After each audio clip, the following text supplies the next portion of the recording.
Hello guys, welcome to back. आज जिस movie को मैं एक्सप्लेन करने वाला हूँ उस मूवी का नाम है आसमी। आसमी एक तेलुगु मूवी है। ये मूवी थ्रिलर और सस्पेंस से भरी बहुत ही इंटरेस्टिंग है। तो चलिए फिर स्टार्ट करते हैं।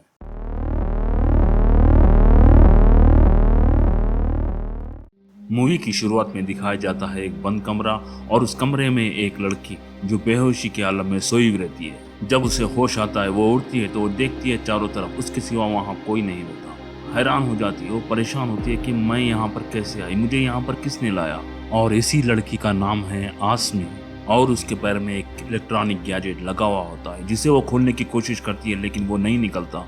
उस कमरे का जो दरवाजा होता है उसे खोलने के लिए आसमी आगे बढ़ती है, लेकिन दरवाजे से पहले नीचे फ्लोर के ऊपर एक रेड कलर की स्ट्रिप लगी हुई होती है। जैसे ही आसमी उस रेड कलर की स्ट्रिप को क्रॉस करने लगती है तो उसके पैर में लगा हुआ इलेक्ट्रॉनिक गैजेट वो एक्टिवेट हो जाता है और उसे जोर का एक शॉक लगता है, जिसकी वजह से वो पीछे उछल के गिर जाती है। दोबारा उठकर उस इलेक्ट्रॉनिक गैजेट को निकालने की कोशिश करती है, लेकिन वो नहीं निकलता। कुछ देर बाद वहां पर आसमी को किसी के आने की आहट सुनाई देती है। वो दरवाजे की तरफ देखती है और उसके सामने गिड़गिड़ाती है। वो बोलती है कि तुम्हें जितना पैसा चाहिए मैं अपने पापा को बोलकर दिलवा दूंगी, मुझे यहाँ से निकालो। लेकिन वो अनजान आदमी उससे बात करे बिना ही वहां से निकल जाता है। उस कमरे में रहते आसमी को 11 दिन गुजर जाते हैं, जिसमें उसे ना खाना मिलता है ना पीने के लिए खतरा पानी। वो भूख और प्यास से तड़प तड़प कर बहुत कमजोर हो जाती है। फिर दरवाजे की ओर से उस अनजान आदमी के कदमों की आवाज सुनाई देती है। तब आसमी पलट कर देखती है और कहती है कि तुम्हें मुझसे जो भी चाहिए वो ले लो, पर एक घूंट पानी मुझे पिला दो प्लीज, कह के वो गिड़गिड़ाती है। तब वो अनजान आदमी आवाज देता है, तुम पलट के अपने कपड़े उतारो। और आसमी खड़ी होती है और पलट कर वो अपने कपड़े उतार देती है। तब वो अनजान आदमी उसे कुछ कपड़े और खाना पानी देता है और उसके जो पुराने कपड़े वो ले लेता है। और आसमी उन कपड़ों को जल्दी से पहन लेती है और वहाँ पर रखा हुआ खाना वो खा लेती है। ये सिलसिला इसी तरह से चलते रहता है और देखते देखते 4 साल गुजर जाते हैं। और इन 4 सालों में वो किडनैपर आसमी पर बहुत अत्याचार करता है। उसकी आंखों पर पट्टी बांधकर उसे रोज रेप करता है और खाने पीने के लिए भी तरसा देता है। और यहाँ से सीन शिफ्ट होता है। अगले सीन में दिखाया जाता है एक कार में 2 लड़कियां जा रही होती है, जिनका नाम एक का ईशा और दूसरी का इंदु होता है। दरअसल ये दोनों आसमी के ही फ्रेंड होते हैं। इंदु कार चलाते चलाते आसमी को याद करती है, क्योंकि उस दिन आसमी का बर्थडे होता है। इंदु कहती है कि पता नहीं आसमी कहाँ है, कैसी है, 4 साल हो चुके हैं उससे गए हुए। तो ये सुनकर ईशा कहती है कि शायद वो अभी तक मर चुकी है। तो इंदु कहती है तुम ऐसा क्यों कह रहे हो? तो ईशा कहती है उसने मुझसे मेरे शिवा को छीना है। मैं शिवा से बहुत प्यार करती हूँ, लेकिन शिवा सिर्फ उसी पे मरता था, इसलिए मैं उसे पसंद नहीं करती। ये दोनों बात करते ही रहते हैं। अचानक कार के सामने कोई आ जाता है। इंदु कार के ब्रेक्स लगाती है। फिर वो बाहर निकल के देखती है तो वो कोई नहीं बल्कि वो आसमी होती है, लेकिन बहुत कमजोरी की हालत में और बेहोश होती है। इंदु आसमी को अपने कार में बिठाकर हॉस्पिटल को लेके जाती है और हॉस्पिटल से इंदु शिवा नाम के लड़के को कॉल करती है और उसे फौरन हॉस्पिटल आने के लिए कहती है। दरअसल शिवा इन्हीं के कॉलेज में इनके साथ पढ़ा करता था और मन ही मन में वो आसमी को बहुत चाहता था। जैसे ही उसे पता चलता है कि आसमी आ गई है, वो भागकर हॉस्पिटल को आता है।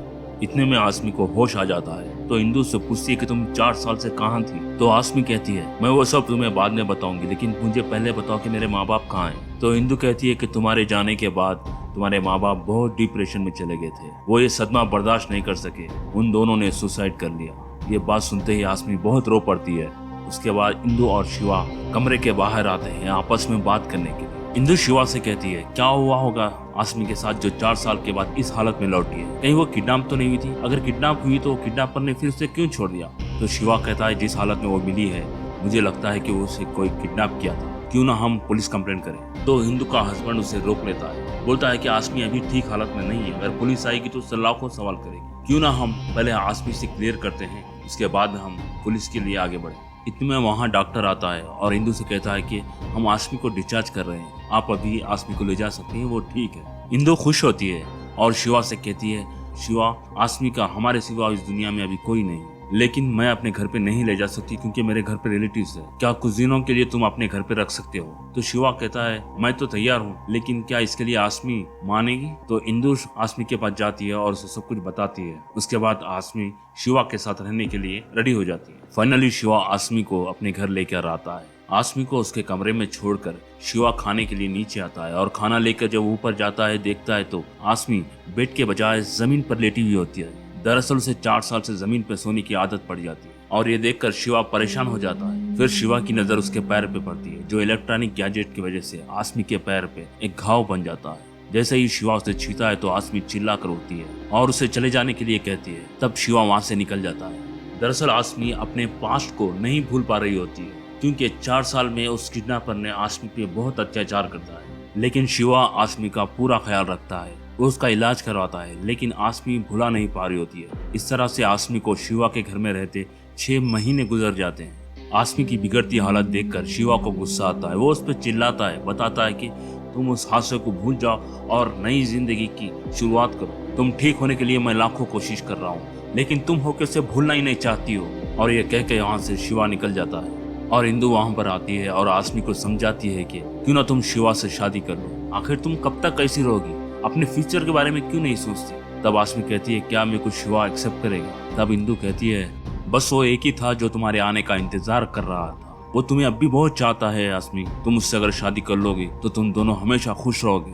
फिर शिवा और आसमी की शादी होती है और यहाँ से कहानी नया मोड़ लेती है। शादी के कुछ ही दिन बाद शिवा को प्रमोशन मिलता है और आसमी से कहता है, आज रात मैंने अपने घर पे मेरे बॉस को बुलाया है डिनर के लिए, तुम कुछ अच्छा सा बना दो। लेकिन आसमी को अपने घर पर किसी का आना पसंद नहीं होता है। वो शिवा को बताती है कि तुम अगली बार से किसी को मत बुलाओ। दरअसल आसमी अभी भी मेंटली डिस्टर्ब हुई रहती है। तब शिवा कहता है, ये जो मेरा बॉस है ये मेरे लिए बड़े भाई से भी बढ़कर है, और आसमी मैं भी चाहता हूँ कि तुम नए लोगों से मिलो। तुम बहुत दिनों से अपना इलाज भी ठीक तरह से नहीं करा रही हो। अब हम यहाँ से एक नई शुरुआत करेंगे, हम अपने बच्चों के लिए भी सोचेंगे। और ये कह के शिवा वहाँ से चले जाता है और आसमी अपने आप को अच्छे से तैयार करती है और शिवा के बॉस के लिए कुछ अच्छे से डिशेस बना के रखती है। और जैसे ही रात होती है, शिवा अपने बॉस को लेकर घर आता है और शिवा का बॉस जब आसमी को देखता है तो कहता है, सो ब्यूटीफुल। ये आवाज सुनते ही आसमी एकदम दंग हो जाती है, यानी उसके होश उड़ जाते हैं, क्योंकि ये आवाज उसको जानी पहचानी सी लगती है। फिर ये तीनों जब डाइनिंग टेबल पर खाना खा रहे होते हैं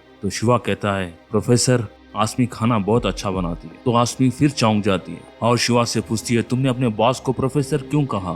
तब शिवा का बॉस कहता है, मैं आईटी कंपनी खोलने से पहले ऑक्सफोर्ड यूनिवर्सिटी में पढ़ाया करता था, इसलिए आज भी मेरे एम्प्लॉयज कभी कभी मुझे प्रोफेसर करके भी बुलाते हैं। दरअसल राजेश की आवाज यानी शिवा के बॉस की आवाज और उस किडनैपर की आवाज बिल्कुल सेम होती है और वो भी अपने आप को प्रोफेसर कहता था और बीच बीच में गीता के स्लोगन भी पढ़ता था। अब आसमी को राजेश के ऊपर शक होने लगता है कि वो किडनैपर ये तो नहीं। बाद में शिवा और उसका बॉस यानी राजेश दोनों मिलकर खूब दारू पीते हैं, जिसके वजह से राजेश को चलना भी मुश्किल हो रहा होता है। फिर शिवा उसके बॉस को आज रात अपने ही घर में रुकने के लिए कहता है, तो राजेश वहीं पर सो जाता है। सारे लोग सो जाने के बाद आसमी अपने ड्रॉ से गन लेकर आती है और राजेश के पास जाकर उसकी खुशबू सूंघने लगती है और तब वो हैरान हो जाती है और उसे कंफर्म हो जाता है कि जो किडनैपर उसे किडनैप किया था वो राजेश ही था, यानी शिवा का बॉस।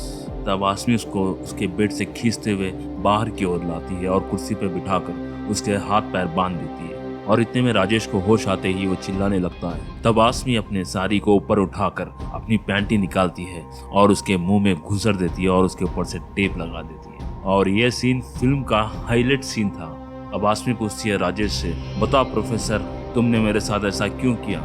मैंने तुम्हारा क्या बिगाड़ा था? क्या मेरे माँ बाप ने तुम्हारे साथ कुछ गलत किया था? किस चीज का बदला लिया तुमने? फिर मुझे जिंदा क्यों छोड़ दिया? क्या मुझसे तुम बोर हो चुके थे या कोई और लड़की मिल गई तुम्हें? बताओ प्रोफेसर, वो कमरा कहाँ है जहाँ 4 साल तक मुझे तुमने नरक दिखाया? ये कह के आसमी एक साइड में गोली चलाती है और गोली की आवाज सुनकर शिवा उठकर भाग कर आता है और वो जब देखता है तो हैरान हो जाता है और आसमी से कहता है, ये तुम क्या कर रही हो? ये मेरे बॉस है। तब आसमी कहती है, आओ शिवा, यही वो किडनैपर है जिसने मुझे 4 साल से बंद करके रखा था।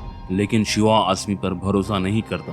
वो कहता है कि ये मेरे बॉस है, कभी ऐसा नहीं कर सकते। तो शिवा आसमी से रिक्वेस्ट करता है कि कम से कम उन्हें पानी तो पिलाने दो और ये कह के वो अपने बॉस का मुंह खोल देता है। जैसे ही वो उसके मुंह से पट्टी निकालता है और शिवा से पानी पिलाता है और जैसे ही पानी पीते ही राजेश कहता है कि मैं तुम दोनों के खिलाफ पुलिस कंप्लेंट करूंगा और आसमी को मैंने आज जिंदगी में पहली बार देखा है, मैं उसके साथ ऐसा क्यों करूंगा? और शिवा भी आसमी से रिक्वेस्ट करता है कि उसके बॉस को जाने दे, हम उसके ऊपर पुलिस कंप्लेंट करेंगे। लेकिन आसमी नहीं मानती और आसमी कहती है कि जिसने मुझे 4 साल तक एक कमरे में बंद रखा, मुझ पर अत्याचार किया, जिसने मुझे रोज रेप करता था, मैं उसे कैसे छोड़ दूं? और रेप की बात सुनकर शिवा हैरान हो जाता है और आसमी को बाहर आने के लिए बुलाता है और आसमी और शिवा दोनों एक दूसरे से बात करते हैं शिवा कहता है कि तुमने रेप की बात मुझे कभी नहीं बताई, क्या ये सच है? तो आसमी कहती है हाँ, मैंने तुम्हें नहीं बताई ताकि तुम मेरे वजह से डिस्टर्ब ना रहो। जो मुझ पे बीत रही है, मुझ पे जो गुजर रही है वो तुम्हारे साथ ना हो, इसलिए मैंने तुम्हें कुछ नहीं बताया। शिवा कहता है कि तुम इतना यकीन से कैसे कह सकती हो कि इसी ने किया है, क्योंकि तुम्हारी आंखों पर तो पट्टी थी। तो आसमी कहती कि उसी की आवाज है ये, और उसकी छाती पर एक बर्थ मार्क है, ये बात मुझे उसी ने बताया है। शिवा जाके अपने बॉस की छाती पर जब चेक करता है तो बर्थ मार्क होता है। शिवा को अब आसमी के ऊपर थोड़ा सा यकीन होने लगता है, लेकिन राजेश अभी भी कहता है कि मैं कुछ नहीं जानता। आसमी शिवा को बुलाकर कहती है तुम अपने बॉस का जुर्म खुलाओ और उसका एक वीडियो बनाओ कि ये सब कुछ उसने किया है। तब शिवा अपने बॉस से कहता कि प्रोफेसर तुम अपना जुर्म कबूल लो, ताकि तुम यहाँ से अगर बाहर निकल सके तो तुम अपने आप को निर्दोष साबित कर सकते हो, वरना आसमी तुमको यहीं मार देगी। राजेश कहता है कि मैं कैसे कबूलूं शिवा, जबकि मैंने कुछ किया ही नहीं, मैं कुछ जानता ही नहीं। आखिरकार राजेश अपना जुर्म कबूलने के लिए तैयार होता है ताकि वो यहाँ से बाहर निकल सके। फिर शिवा वीडियो बनाता है और राजेश कहता है कि हाँ, आसमी का किडनैप मैंने ही किया था और 4 साल तक मैंने उसे टॉर्चर करता रहा। फिर आसमी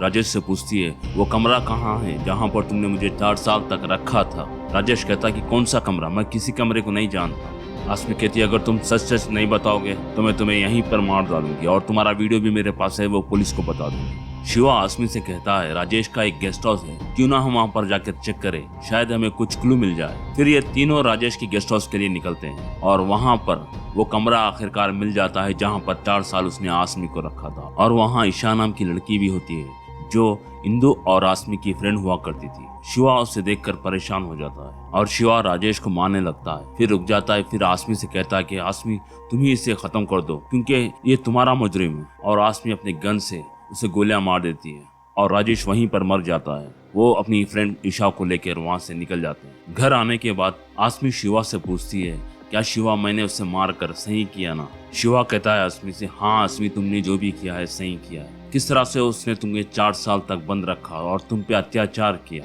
और पानी की एक एक बूंद के लिए तुम्हें तरसाता था और खाना जमीन पर फेंक देता था। तुमने बहुत अच्छा किया आसमी। ये बात सुनते ही आसमी चौंक जाती है और कहती है शिवा से ये बात तुमसे मैंने कभी नहीं कही कि उसने मुझे खाना जमीन पर फेंक कर खिलाता था, ये तुम्हें कैसे पता चला? तब शिवा का असली रूप बाहर आता है। दरअसल शिवा ही है जिसने आसमी को किडनैप किया था और 4 साल तक एक कमरे में बंद रखा था। फिर इन दोनों में हाथापाई होती है। वो आसमी को मारकर चेयर पर बिठाकर बांध देता है। फिर दारू की बोतल लेकर वो दारू पीते पीते वो ऐसा क्यों किया है बताता है। दरअसल कॉलेज के दिनों में शिवा आसमी को प्रपोज करता है, लेकिन आसमी उसके प्यार को रिजेक्ट कर देती है। वो बदला लेने के लिए आसमी को किडनैप करता है और साथ ही साथ वो अपने बॉस की कंपनी को हड़पने के लिए बॉस के कैरेक्टर को चुनता है और बॉस की तरह ही बात करता है। और वो जब भी मिलता है आसमी से उसकी आंखों को पट्टी बांधकर मिलता है, जिसके वजह से आसमी कभी इसे पहचान नहीं पाती है। और ईशा को इसलिए किडनैप करता है ताकि आसमी को वो बता सके कि जो भी उसने किया है उसका बॉस ने किया। वो बात करते करते शिवा जमीन पर गिर जाता है। दरअसल राजेश और शिवा जब दारू पी रहे होते हैं, आसमी चुपके से उस दारू के बाटल में नींद की गोलियां मिला देती है ताकि उस रात राजेश को रोक सके, और उसी वजह से शिवा भी गिर जाता है। ये देखकर आसमी अपने आप को खोल लेती है। फिर शिवा को उसी रूम में ले जाती है जिस रूम में आसमी 4 साल तक थी। फिर उसके पैर में इलेक्ट्रॉनिक गैजेट लगा देती है और शिवा को उसी कमरे में छोड़कर आ जाती है। अब शिवा का वही हाल होगा जो आसमी का हुआ करता था। और यहाँ पर यह मूवी एंड हो जाती है।